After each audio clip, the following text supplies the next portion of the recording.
nanokuthi okunye ebesikwenza namhlanje besingeke sihlale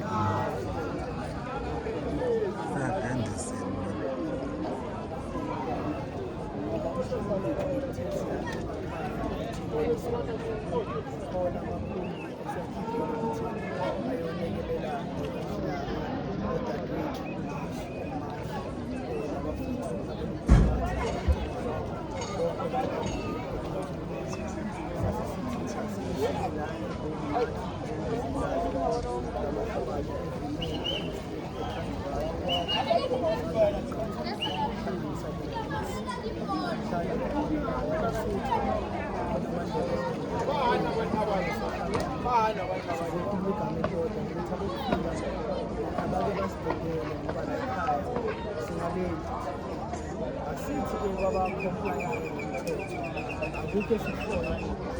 nabo sisenza our township economic very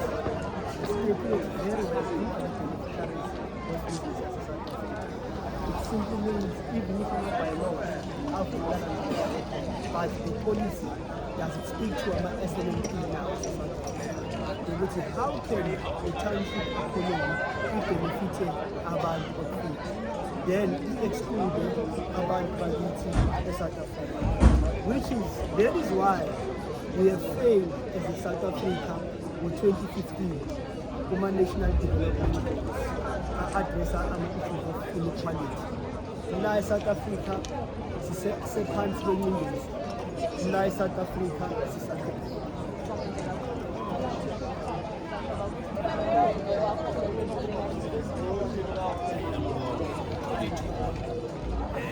Inkosi yami siyihulumeni ngezinto ebesihambisela ngicabanga ukuthi ngendlela ebesifisa ngayo ngoba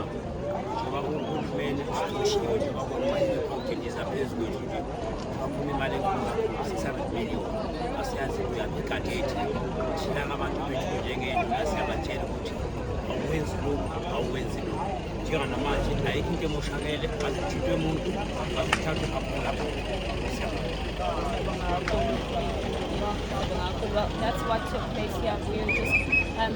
basically the memorandum of demands that was delivered, and we're hearing from Induna, of course, at Jabulani that they had ensured that people act accordingly whilst they were doing those marches, but at the same time they did send people to go to KZN to also support on that day.